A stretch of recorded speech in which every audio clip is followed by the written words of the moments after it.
नमस्कार दोस्तों, मेरे YouTube चैनल में आपका स्वागत है। कैसे हैं आप? आई होप आप सब लोग बहुत अच्छे होंगे और अगर अच्छे नहीं भी हैं तो इस चैनल को वॉच करते जाइए, धीरे धीरे अच्छे भी हो जाएंगे।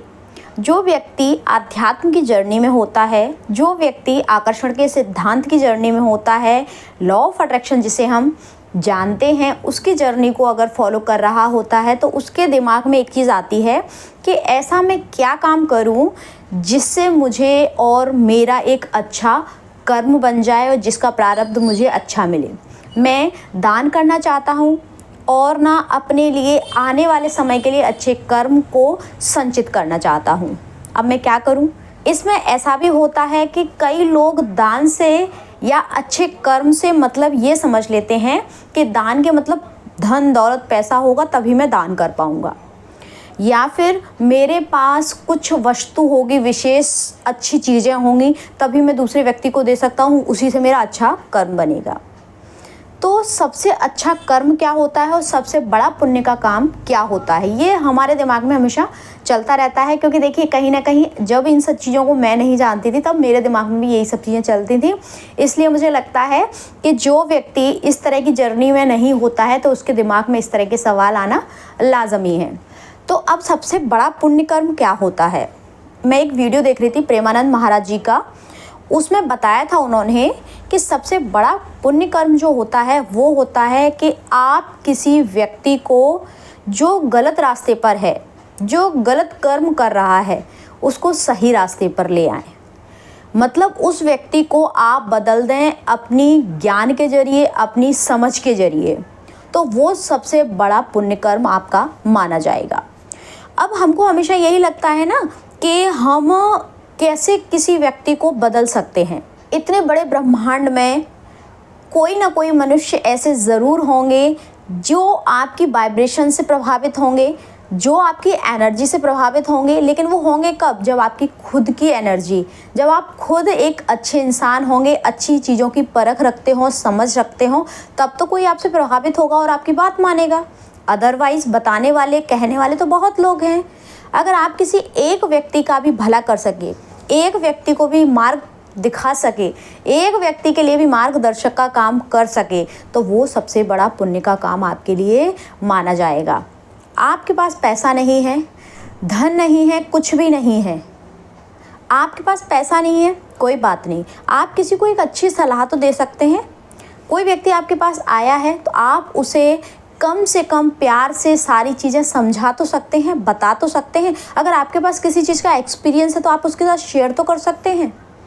कोई अगर व्यक्ति गलत रास्ते पर जा रहा है तो उसको समझा तो सकते हैं। हो सकता है यूनिवर्स ने आपको माध्यम बनाया हो, मार्ग बनाया हो कि आप उस व्यक्ति को समझाएंगे तो वो व्यक्ति समझ जाएगा, भले ही वो 1000 लोगों के कहने से नहीं समझा, लेकिन यूनिवर्स ने हो सकता है आपको ही माध्यम बनाया है कि आपकी समझाने के तरीके से ही वो व्यक्ति समझेगा।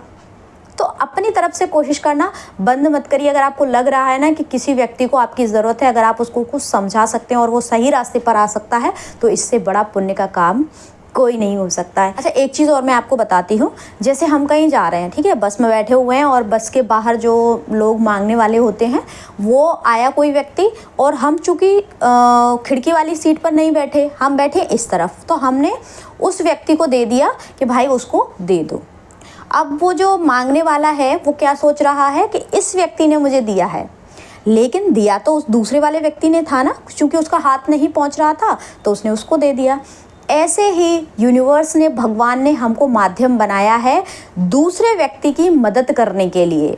हमारे पास क्या है? हमारे पास अपना कुछ भी नहीं है, केवल उस यूनिवर्स ने जो चीज़ दी है वो अगर हम किसी को दे पा रहे हैं तो हमको केवल माध्यम बनाया गया है उस व्यक्ति तक चीज़ या फिर ज्ञान या फिर कोई भी उपलब्धि जो आपके पास है वो उस तक पहुंचाने के लिए। तो इसीलिए ना, आप अपने आप में इस चीज़ का श्रेय भी मत लीजिए कि मैंने किसी की ज़िंदगी बदल दी या मैंने उसको किसी को समझा दिया, क्योंकि आप केवल पास करने वाले हैं। आपको ईश्वर ने दिया ही इसीलिए है कि आप दूसरे को दे सकें। अगर आप किसी भी विषय पर, अगर आपके पास अनुभव है, एक्सपीरियंस है और आपके पास एक अच्छी सलाह है, तो अगर कोई आपके पास आता है या आपको कोई दिख रहा है कि हो सकता है मेरी सलाह से इसका जीवन बदल जाए, जो मेरे पास एक्सपीरियंस है वो इसके कुछ काम आ सके, तो वहाँ पर आप ज़रूर उससे बात करें।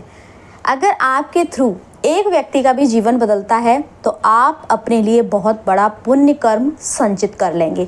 ऐसा मैं नहीं कह रही हूँ, ऐसा प्रेमानंद महाराज जी भी कहते हैं, क्योंकि ना मैं उनको फॉलो करती हूँ और ना मैं काफ़ी सारी चीज़ें उनकी सुनती रहती हूँ। वो ना जहाँ तक मुझे समझ में आ रहा है ना, यूथ ना उनको काफ़ी पसंद कर रहे हैं और काफ़ी फॉलो भी करते हैं। अगर सोचिए हमारी जनरेशन अगर उनको पसंद करने लगी और उनके बताए हुए संस्कारों पर, उनके बताई हुई बातों पर चलने लगे तो वाकई में रामराज्य जरूर आ जाएगा। क्योंकि देखिए वो कभी भी, अच्छा आपने एक नोटिस किया होगा एक चीज़ और, वो कभी भी इस तरह की कोई भी अंधविश्वास को बढ़ावा नहीं देते हैं, ना ही कोई इस तरह की चीज़ बताते हैं कि जहाँ से आपको ये लगे कि ये चीज़ तो बिल्कुल भी विज्ञान और उन सारी चीज़ों से कनेक्ट नहीं होती है।